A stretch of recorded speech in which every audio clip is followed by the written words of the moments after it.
बार बार miscarriage होता है तो उसका दोष उन्हीं को दिया जाता है। लेकिन क्या सच में सिर्फ फीमेल्स की वजह से ही मिसकैरेज होता है? स्टीरियोटाइप सोसाइटी में परिवार बढ़ाने की जिम्मेदारी सिर्फ औरत की हो जाती है। शादी के बाद उससे उम्मीद की जाती है कि वो वंश बढ़ाए, लेकिन कई औरतें ऐसा नहीं कर पाती और उन्हें ताने मिलने लगते हैं। बताया जाता है कि गलती उनकी है, कमी है उनमें, लेकिन उनके मेल पार्टनर से मोस्टली कोई ऐसा नहीं कहता। लेकिन क्या आपको पता है कि मिसकैरेज के पीछे 40-50% केसेस में मेल स्पर्म का हाथ होता है? Genetic mutations, sperm quality, DNA damage के अलावा भी कई और कारण हो सकते हैं, लेकिन सबसे पहले लंदन के इंपीरियल कॉलेज की रिसर्च से शुरुआत करते हैं। रिसर्च कहता है कि मल्टीपल मिसकैरेजेस मेल स्पर्म की क्वालिटी की वजह से हो सकता है। यहाँ 50 मेल्स की स्पर्म क्वालिटी की जांच की गई, जिनके पार्टनर्स 3 या उससे ज्यादा मिसकैरेजेस से गुजर चुके हैं। इसमें देखा गया कि जिन मेल्स के पार्टनर्स को मिसकैरेजेस नहीं हुए, उनकी तुलना में जिन मेल्स के पार्टनर्स को मिसकैरेजेस हुए हैं, उनके स्पर्म में डीएनए डैमेज का लेवल काफी हाई था। आज हम बात करेंगे role of male factor in infertility. So infertility में more than 50% role male factor का भी होता है।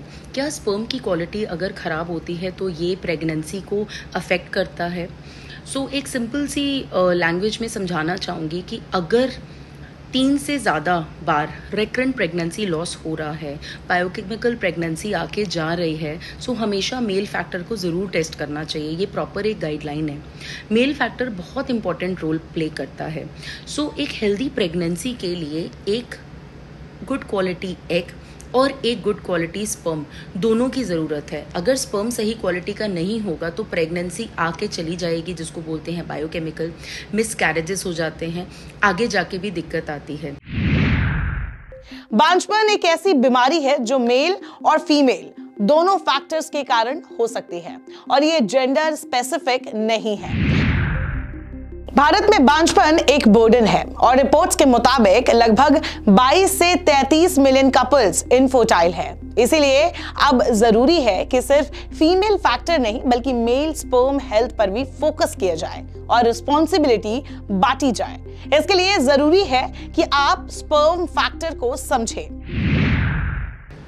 स्पर्म ना ही हेल्दी प्रेगनेंसी के लिए बल्कि प्लेसेंटेशन में भी अफेक्ट करता है। कोई रीजंस जो कि डीएनए को डैमेज करते हैं वो स्पर्म की क्वालिटी को अफेक्ट करते हैं and that is called DNA fragmentation. सबसे important cause of DNA damage of sperm is oxidative stress.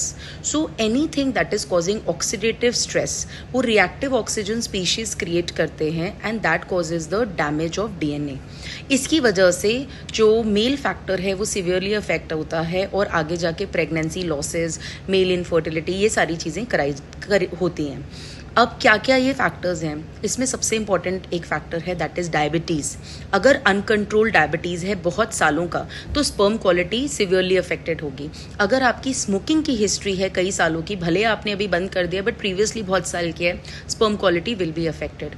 आप बहुत स्ट्रेस लेते हैं, if you are in a very stressful job, that's the reason आजकल इनफर्टिलिटी इतना हाई इंसिडेंस हो गया है। People are getting married late, stressful jobs हैं, आईटी सेक्टर्स में दे आर वर्किंग, उनका लाइफस्टाइल बहुत हैम्पर्ड है, food habits and practices are very bad, sleep issues हैं। So these are some important causes जो अगर हम लोग प्रिवेंट कर सकें, या ये मॉडिफिएबल फैक्टर्स हैं जिसको अगर मॉडिफाई किया जा सके तो ये चीज़ और कंट्रोल हो सकती है। And one very important other factor is obesity. अगर अनकंट्रोल्ड ओबेसिटी है more than 70%, there was a study जिसमें देखा गया 70% से ज़्यादा लोग ओबीस हैं या ओवरवेट हैं। So that is also one of a very big reason for DNA fragmentation in sperm. Sperm एक मेल रिप्रोडक्टिव सेल है जो कि फीमेल एग को फर्टिलाइज करने के लिए रिस्पॉन्सिबल होता है। ये टेस्टिकल्स में प्रोड्यूस होता है और इजैक्यूलेशन के टाइम पर रिलीज होता है।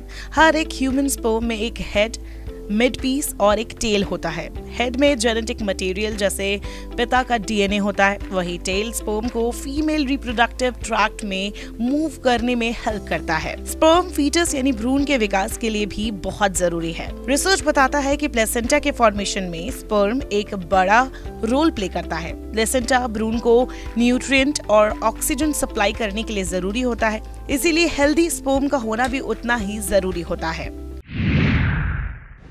So normal semen analysis report जो होती है उसमें WHO की गाइडलाइंस जो 2021 की हैं उसको फॉलो किया जाता है। ये गाइडलाइंस रिवाइज होती रहती हैं। अभी जो लेटेस्ट गाइडलाइन है उसके according volume of 1.4 to 5.5 ml, the sperm count of more than 16 million per ml, total sperm concentration of 39 million per ejaculate, जिसमें जो मोटिलिटी है वो मोर देन 42% में दिखनी चाहिए, जिसमें से प्रोग्रेसिव मोटिलिटी कम से कम 30% से ज़्यादा में होनी चाहिए। इसमें सबसे एक इम्पॉर्टेंट क्राइटेरिया है मॉर्फोलॉजी, मतलब कि normal looking sperms more than 4% होने चाहिए। जब ये सारी चीज़ें टैली करती हैं तो उसको एक नॉर्मल रिपोर्ट बोला जाता है, नहीं तो it is not a normal analysis. एक रिपोर्ट अगर एबनॉर्मल आए तो उसको नहीं कंफर्म किया जाता, we always give a gap of some time and repeat the report. तो एक बार और दोबारा रिपोर्ट कराया जाता है, चाहे तो सेम लैब से या किसी और लैब से, टू डायग्नोस या टू कंफर्म कि यस ये सीमन एनालिसिस की रिपोर्ट में कुछ प्रॉब्लम है, और उस तरीके से उस चीज़ को लेबल किया जाता है। इसका ट्रीटमेंट है, बहुत सारी सिचुएशंस में इसका ट्रीटमेंट है। कुछ सप्लीमेंट्स दिए जाते हैं जिससे क्योंकि 63 डेज में जो स्पर्म है वो रिपीटेड साइकिल होती है, दोबारा से फ्रेश निकला जाता है। तो अगर ट्रीटमेंट 3 महीने का दिया जाता है, it highly affects the modern time में मेल इनफर्टिलिटी और पुअर स्पर्म हेल्थ के मामले लगातार बढ़ रहे हैं। डॉक्टर स्वाति ने जो कारण बताया उसके अलावा भी कई सारी वजह हो सकती है, जैसे एनवायरमेंटल फैक्टर्स, एनवायरमेंटल टॉक्सिन्स जैसे पेस्टिसाइड्स, हैवी मेटल्स और इंडस्ट्रियल केमिकल्स का खराब स्पर्म क्वालिटी से सीधा लिंक पाया जाता है। इसके अलावा smoking, excessive alcohol consumption, drug use और खराब डाइट भी स्पर्म क्वालिटी और क्वांटिटी पर बुरा असर कर सकता है। इंडिया में ओबेसिटी यानी मोटापा महामारी बनती जा रही है। एक रिपोर्ट बताता है कि 70% of the urban population overweight या मोटापे से जूझ रहा है, और मोटापा खराब स्पर्म के लिए बड़ा रोल प्ले करता है। हीट एक्सपोजर जैसे लैपटॉप्स को लैब्स पर रखकर काम करना, बहुत ज्यादा हॉट बाथ लेना, लंबे समय तक बैठे रहना, ये सब स्पर्म प्रोडक्शन पर असर करता है, क्योंकि टेस्टिस को हेल्दी स्पर्म बनाने के लिए पूरी बॉडी के मुकाबले कम टेम्परेचर में रहना होता है। ये कुछ ऐसे फैक्ट्स है जो मेल इनफर्टिलिटी और स्पर्म पर नेगेटिव इंपैक्ट करते हैं। इन हैबिट्स को आप सुधार सकते हैं, लेकिन कहते हैं ना कि सॉल्यूशन तभी निकलेगा जब आपको प्रॉब्लम की जड़ पता होगी। इन गलतियों को सुधार कर आप इनफर्टिलिटी से बच सकते हैं। इसलिए फैमिली प्लानिंग के टाइम सिर्फ फीमेल को नहीं बल्कि मेल पार्टनर को भी एक रूटीन चेकअप और एक्सपर्ट की एडवाइस की जरूरत पड़ती है। दोनों हेल्दी होंगे तभी प्रेगनेंसी भी हेल्दी होगी।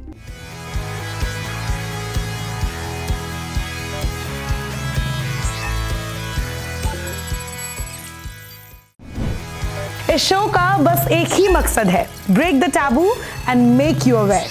इसलिए अगर आपको हमारा ये वीडियो अच्छा लगा हो तो इसे लाइक करें, और अगर आपके मन में कोई भी सवाल है तो हमारी मेल ID n24such@gmail.com पर सेंड करें।